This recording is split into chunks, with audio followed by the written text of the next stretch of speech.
ፊታችሁን በጣም የሚያለሰልስና በጣም ፍክት የሚያደርግ ከብጉር ንጹህ የሚያደርግላችሁ ማስክ የምትፈልጉ ከሆነ ይሄ ቪዲዮ ለእናንተ ነው። ይሄንን ማስክ በሳምንት 2 ጊዜ በመጠቀም ብቻ የሚገርም ሪዛልት ማግኘት ትችላላችሁ። ስለዚህ ወደ አዘገጃጀቱ ወደ ግብአቶቹ ምን ጥቅም እንዳለው አብረን እናያለን። ቪዲዮውን ከመጀመራችሁ በፊት ይሄንን የዩቲዩብ ቻናል ሰብስክራይብ እያደረጋችሁ ምክንያቱም በጣም ብዙ ጠቃሚ ነገሮችን እንማማርበታለን ማለት ነው። ስለዚህ ወደ አዘገጃጀቱ እንሂድ። በመጀመሪያ ፊታችንን ማስኩን ስንጠቀም ፊታችንን ክሊን ማድረግ ስላለብን ፊታችንን ክሊን እናደርጋለን። እኔ ከዚህ በፊት ቪዲዮ ሰርቼላችኋለሁ። ፊቴን በሳሙና መታጠብ አቁሜያለሁኝ። የራሴን የሆነ የፊት መታጠቢያ ፓውደር አዘጋጅቼ ነው የምጠቀመው። ያንን ደግሞ የፊት መታጠቢያ ፓውደር አዘገጃጀቱን ደግሞ ማወቅ የምትፈልጉ ከሆነ ቪዲዮ ሰራላችኋለሁ። ቪዲዮ ስሪለን በሉኝ።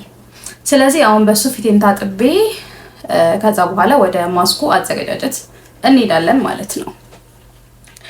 ስለዚህ መጀመሪያ ፀጉራችን አሁን የምንሰራው ፕሮዳክት ውስጡ ማር ምናምን ስላለ ፀጉራችንን እንዳያጣብቅብን ፀጉራችንን በደንብ መሰብሰብ ይኖርብናል ማለት ነው።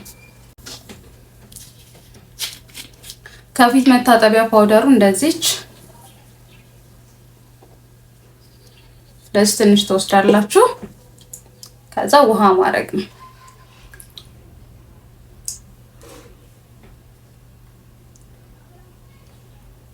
ልክ እንደ ቀሲል ዳይሬክትሪ ፓውደሩን ፊታችሁ ላይ አፕላይ ማድረግ ትችላላችሁ፣ ግን ደግሞ እንደ ቀሲል አርጋችሁ መጠቀም ትችላላችሁ።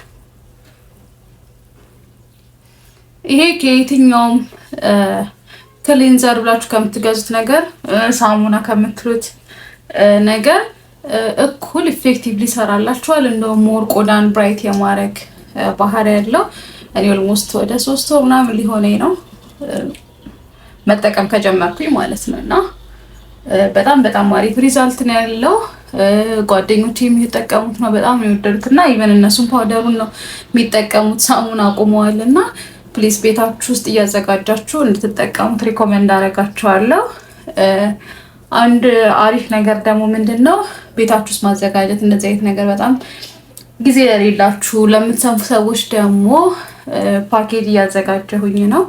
አዘጋጅቼ አቀርብላችኋለሁ ማለት ነው። በውስጥ ኮንታክት አድርጉኝ ለምትፈልጉ ሰዎች። ለጊዜው በደንብ ሆልድ አድርገን ሆልሴል እስከምናወጣ ድረስ ኦርደር እያደረጋችሁ አዘጋጅላችኋለሁ ማለት ነው። ስለዚህ እንዲቻርገን ፎር 1 ሚኒት ሁሉም የፊት መታጠቢያ እንዲሰራ 1 ደቂቃ ስለሚያስፈልገው እንደዚህ አድርጋችሁ ታጸዱታላችሁ ማለት ነው። ከዛ ወደ ቡና ማስካችን እንሄዳለን ማለት ነው። የቡናውን ማስክ ለማዘጋጀት የሚያስፈልጉን ሜንሊ ቡና ነው። በደንብ የተፈጨ እና የደቀቀ ላም ያለ ማለት ነው ቡና ነው። ሌላኛው የሚያስፈልገን ወተት ነው። ሌላኛው ደግሞ ማር ነው። በወተት ፋንታ ውሃ ማድረግ ይቻላል። ስለዚህ መጀመሪያ የምናደርገው ምንድነው ከዚህ በጣም ከደቀቀው ቡናችን 1 የሻይ ማንኪያ የሚሆን ቡና እናደርጋለን። ከዛ በኋላ ሌላ ደግሞ የምናደርገው ምንድነው ማር ነው። ማርም እኩል አማውንት ነው የምንጠቀመው 1 የሻይ ማንኪያ።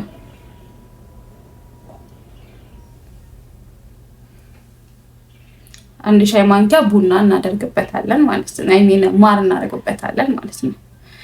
ከዛ ይሄንን ካደረግን በኋላ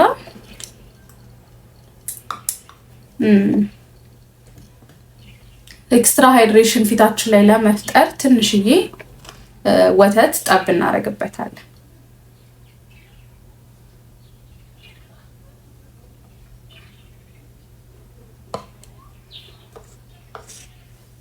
ከዛ ይሄንን አንድ ላይ እናዋህዳለን ማለት ነው።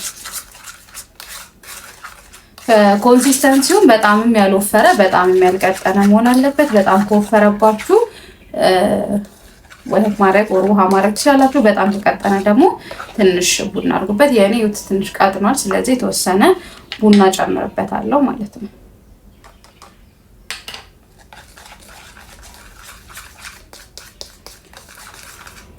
ከዛ ይሄንን ንጹህ በሆነና በተዘጋጀ ፊትና አንገት ላይ መቀባት ነው። ያያችሁት አሁን ከቀደሙ የተሻለ አሪፍ የሆነ ኮንሲስተንሲ አለው ማለት ነው። ስለዚህ ይሄንን ጣታችንንም ሆነ ወይ ደግሞ የፊት መቀቢያ ብሩሽ ተጠቅመን በክቡ ፊታችን ላይ እንደዚህ ያደርግን እንቀባለን ማለት ነው። ማር በተፈጥሮ ጸረ ባክቴሪያና እርጥበትን የመሳብ ባህሪ ያለው ስለዚህ ወደ ቆዳ እርጥበትን በመሳብና በመቆለፍ ቆዳው እንዳይደርቅ ይረዳል። ይሄ ደግሞ ደረቅ ቆዳን በማለስለስ ቆዳችን ለስላሳ እንዲሆን ያደርግልናል ማለት ነው።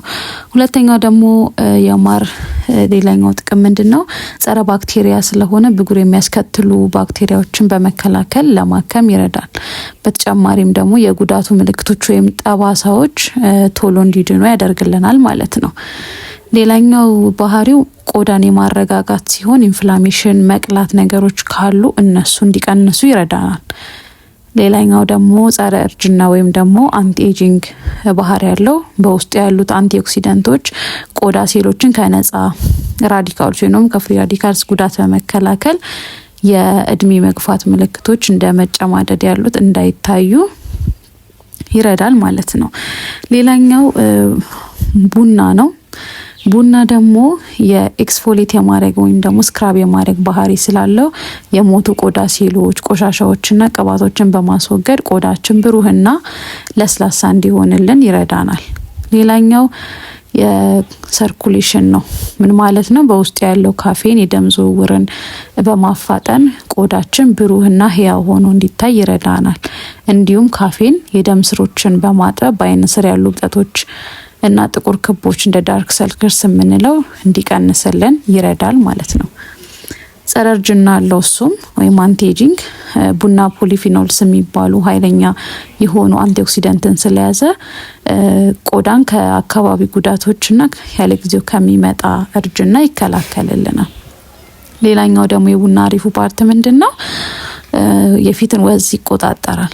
ስለዚህ ቆዳችን አላስፈላጊ የሆነ ሻይን እንዳይኖረውና የቆዳችን ቀዳዳዎች ሰፋ ብሎ እንዳይታዩ ይረዳናል ማለት ነው።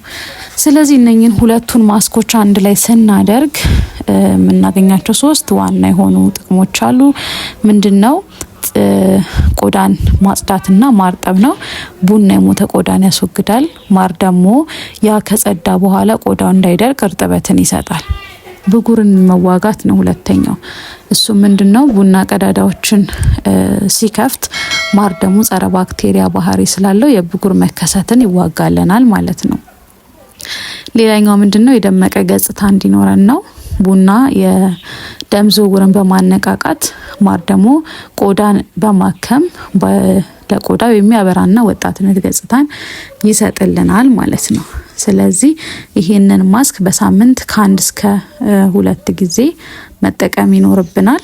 መጀመሪያ ላይ እንደተጠቀምን ቆዳችን ለስላሳ ብሩህና ንጹህ የሆነ እንዲሆን ያደርግናል። ከአንደኛ እስከ 3ኛ ጊዜ ስንጠቀም ማለት ነው።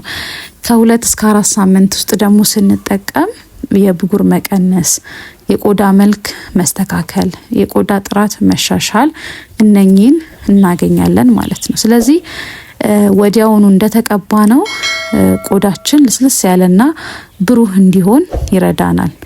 ግን የብጉር መፍትሄና ይሄ የቆዳ ቀለም መስተካከሎችን የምንፈልግ ከሆነ ከ2 ሳምንት እስከ 4 ሳምንት ድረስ በመደበኛነት መጠቀም አለብን ማለት ነው። ስለዚህ በሳምንት ከ1 እስከ 2 ጊዜ እየተጠቀማችሁ ከ2 እስከ 4 ሳምንት ድረስ ብታደርጉት ያልኳችሁን አይነት ጠቀሜታዎችን ከማስኩ ማግኘት ትችላላችሁ ማለት ነው። ስለዚህ አሁንም ቢሆን ወደ ኪችናችሁ ዞር ብትሉ ለብዙ የቆዳም ችግሮቻችሁ መፍትሄ ማግኘት ትችላላችሁ። እኔ ፊቴን፣ ቆዳዬን ውድ ባልሆኑ ነገሮች ነው የምንከባከበው። ስለዚህ እናንተም እንደዛ ማድረግ ትችላላችሁ። ቆዳን መንከባከብ ወይም ደግሞ ስኪን ኬር ምንም ኤክስፔንሲቭ አይደለም።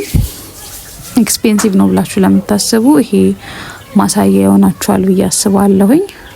ስለዚህ ይሄንን ማስክ ተጠቅማችሁ የሚኖረውን ውጤት ኮሜንት ሴክሽን ስር አስቀምጡልኝ። ሰብስክራይብ ማድረግ እንዳትረሱ፣ ኮሜንት እያደረጋችሁ ባይ